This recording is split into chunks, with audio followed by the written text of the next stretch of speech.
The following is produced by 5 Star Productions USA, which is solely responsible for its editorial content and is sponsored in part by a grant from Paul Mitchell Salon Hair Care. Our landfills are overflowing. 80% of our trash winds up in these sites. Within 15 years, 80% of today's landfills will be closed. There's no longer an away where we can throw things. Recycling efforts and waste management methods must dramatically improve, or our future could end up in the dumpster. Hi, I'm Ed Begley Jr., and this is Today's Environment, where we examine what's going on today to preserve our planet for tomorrow.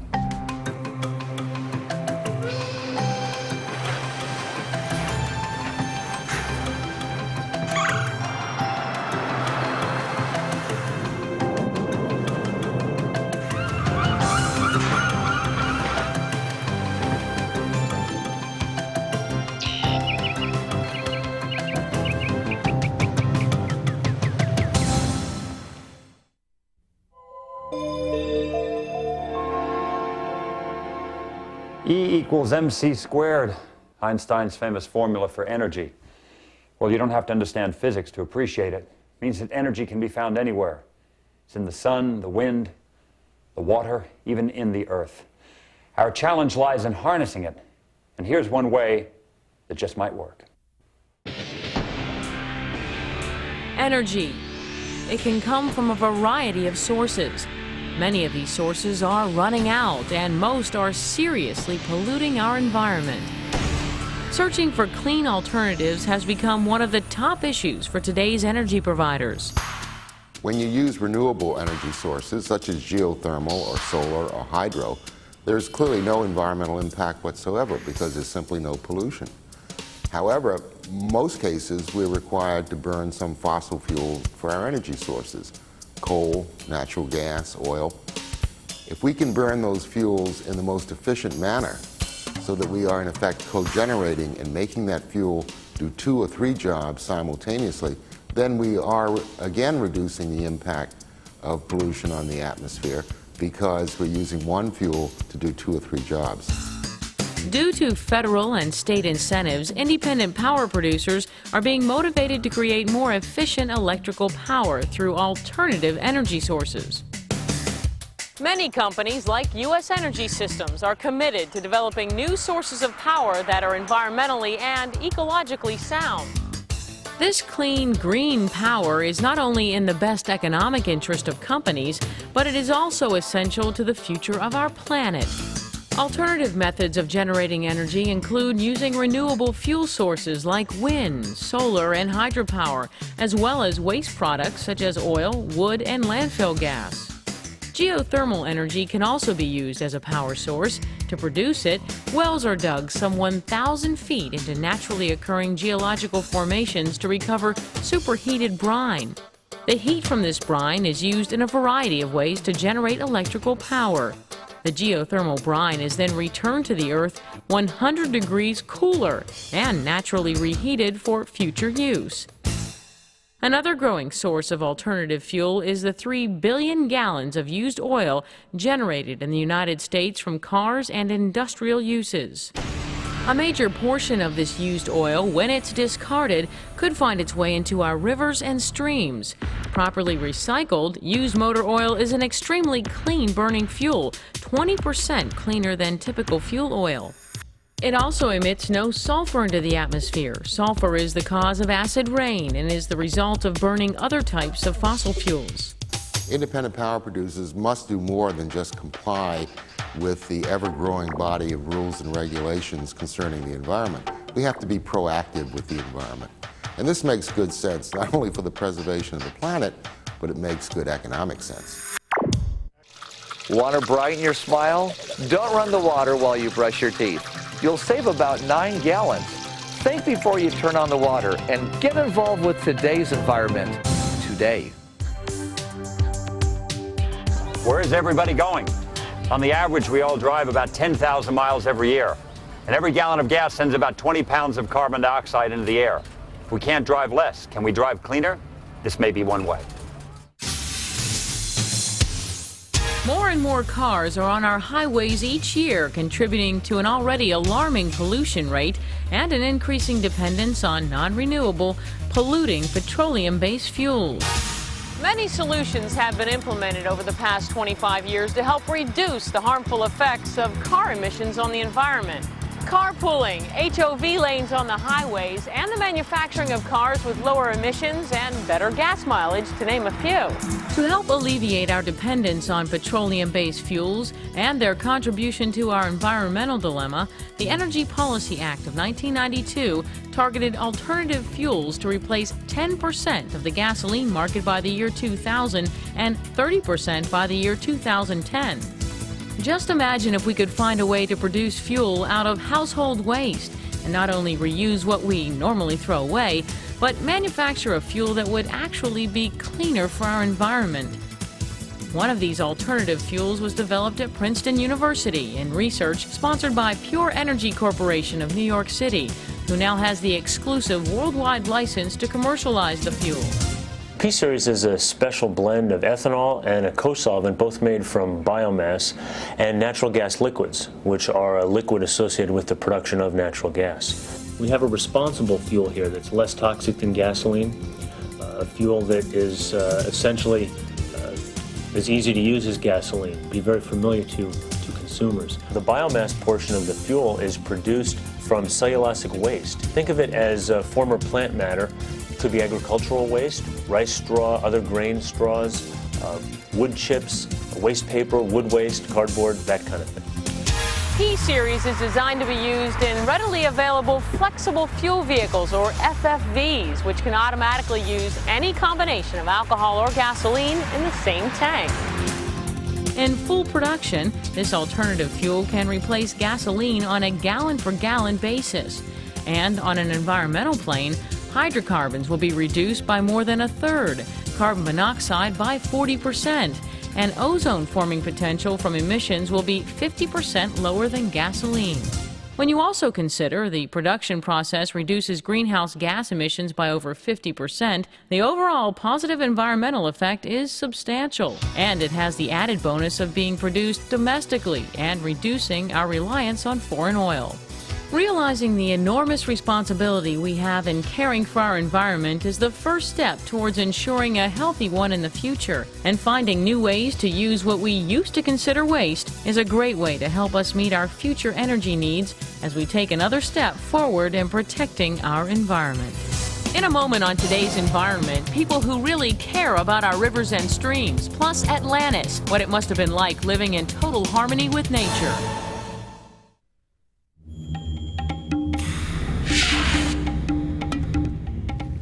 We sometimes have a tendency to think that science and technology can solve all our problems, that if we just use the right gizmo at the right time, everything will turn out okay.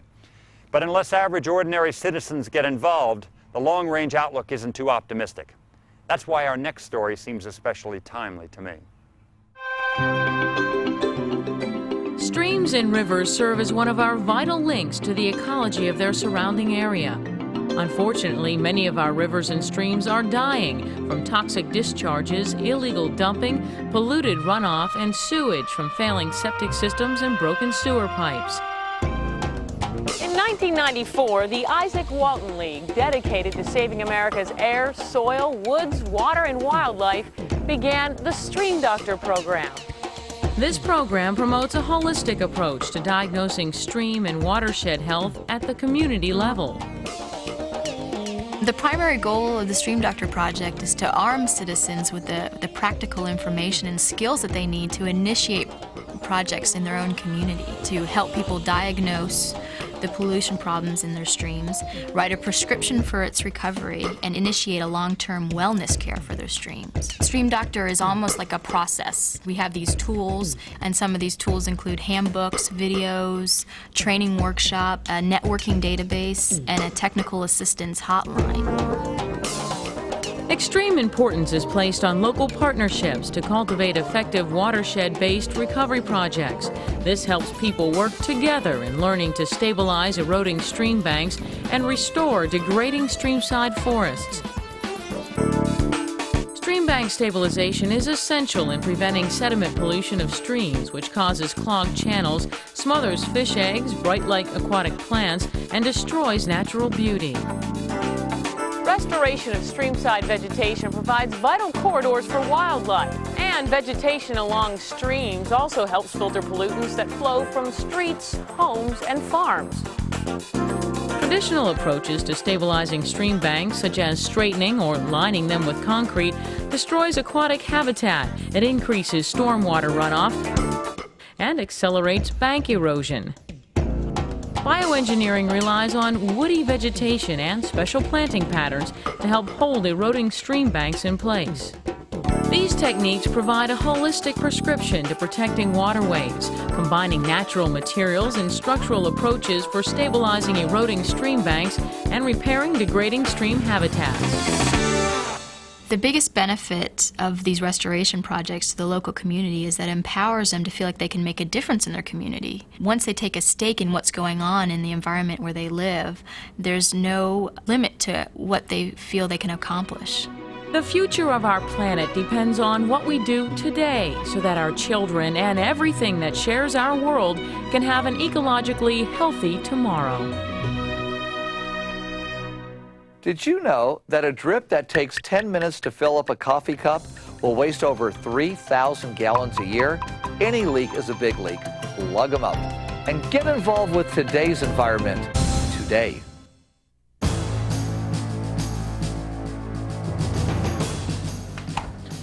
Chemistry, elements reacting with one another.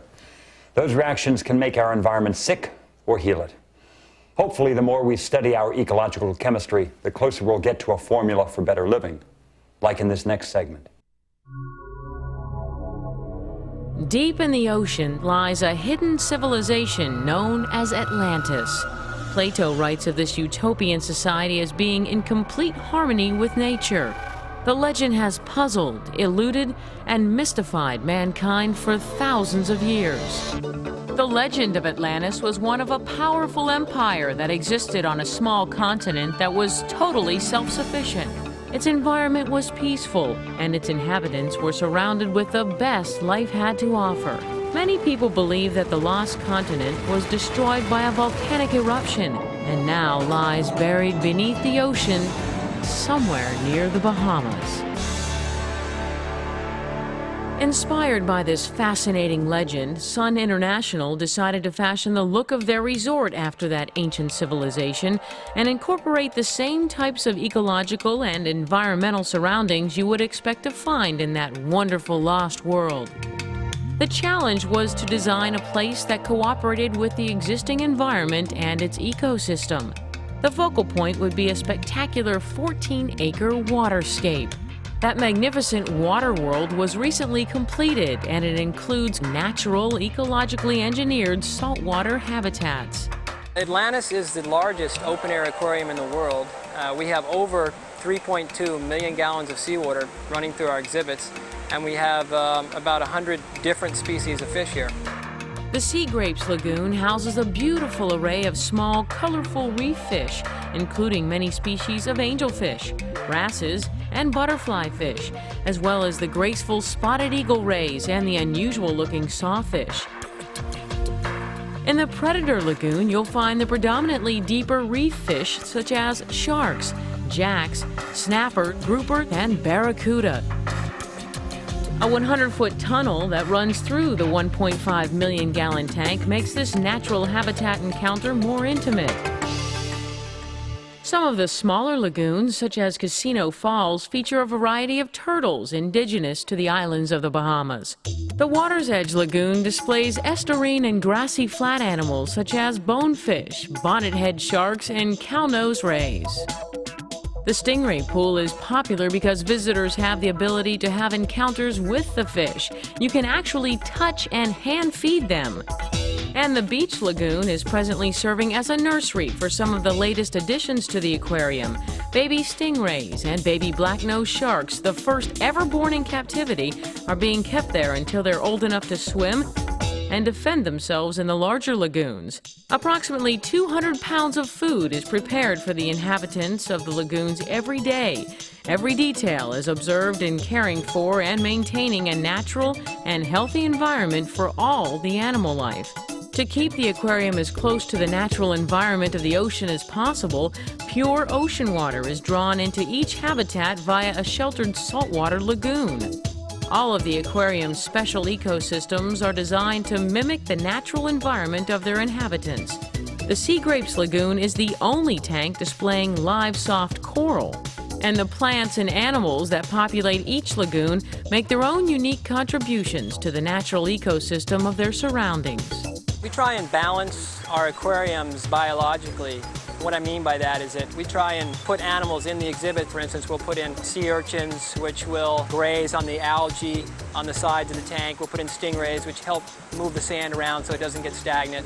One of the positive aspects about people coming to see our aquarium is that they come in contact and interact with the marine life here. With the comfort of their guests in mind, the owners of this Paradise Island resort created a human environment of extravagant luxury as well, with the same attention to detail that they used when they constructed their animal habitats. The resort also features 12 restaurants with a wide variety of cuisines, including French and Bahamian. The Sea Grapes and Water's Edge restaurants provide an appealing variety of dishes from around the world, but also magnificent settings overlooking the lagoons, pool, and beaches. At sunset, the view is breathtaking, reminiscent of the ancient times when people believed the sun melted into the sea. To round out the experience is a full array of entertainment, including a world-class casino, the Atlantis showroom with a glittering, aquatically themed $1 million review, and the Joker's Wild Club, which showcases headliners from the United States and up-and-coming comedians.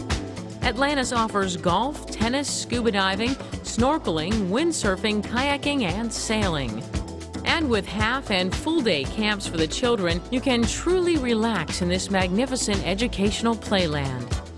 We're very excited here at Atlantis on the addition of our wonderful marina that's coming online. We're looking at many additional hotel rooms, as well as a wonderful extension to the world-famous Ocean Club. The Royal Tower gives us the ability to have 1,200 additional rooms, 8 new restaurants, 11 new bars, and the most exciting waterscapes you've ever seen. With all that is offered in this environmental experience, you can actually imagine a time when nature and mankind were in perfect harmony. Atlantis transports its visitors to another world, an ancient time when nature was abundant and flourished. By experiencing the ecologically sound environment of the lost continent, we are able to enjoy nature in its purest form. Next, a new treatment system for hazardous medical waste that doesn't cause the serious environmental side effects you might expect. Coming up on Today's Environment.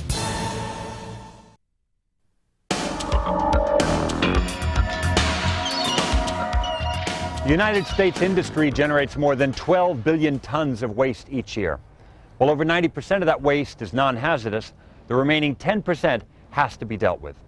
Next, we'll investigate new technology in the disposal of medical waste.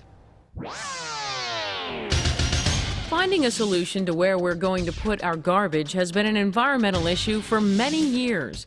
But when it comes to medical waste, the problem isn't where to put it, but how to make it safe for disposal. The processing of medical waste is a problem of huge proportion. There's been an awareness to the public to the dangers of medical waste. It started when needles washed up on the shores in New Jersey. It's been carried in the news frequently with mishaps where bags of medical waste are found on the sides of roads or disposed of improperly in landfills. This has driven the industry to look for a solution, not just because of the potential for infection being spread throughout the country, but the liability that they themselves might suffer after generating it. It's estimated that 3.5 million tons of waste requiring treatment will be generated this year. Regardless of the source, all this waste must be treated as potentially infectious and rendered sterile prior to disposal. The Rotoclave, an advanced autoclave system developed and patented by Tampico, combines agitation and high-temperature steam in a pressure vessel which ruptures red bags and spills their contents into a unique rotating drum, thereby allowing all contaminated materials to be exposed to direct contact with the sterilizing steam heat. This is a clear-cut advantage over other treatment systems because absolute sterilization of all materials is guaranteed. The system can effectively handle all types of waste containers, including plastic bags, hard plastic sharps containers, and corrugated cartons.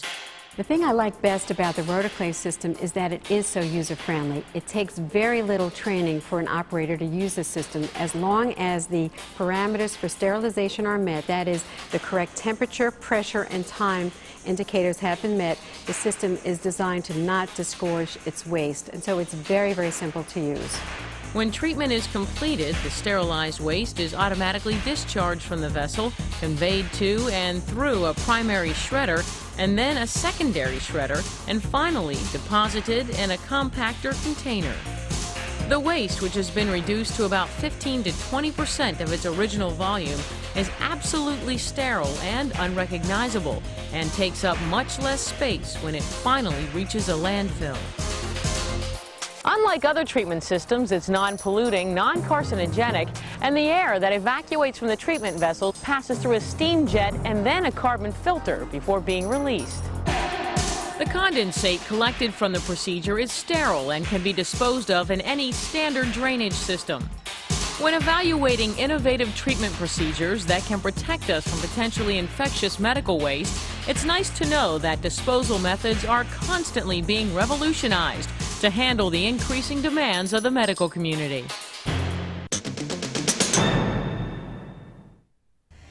Is this trip necessary? That's a good question to ask before you drive anywhere.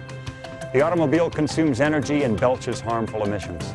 The air conditioner can release CFCs, and every mile brings the nearly 1,500 pounds of precious raw materials that much closer to the scrapyard. Maybe you could walk or combine several trips to reduce your total mileage. Everything helps. I hope this show charged you with new energy for helping our Earth heal. Join us next time as we explore more environmental solutions on Today's Environment.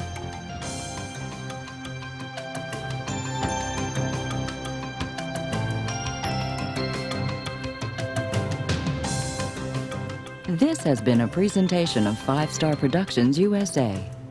The preceding program was sponsored in part by a grant from Paul Mitchell Salon Hair Care.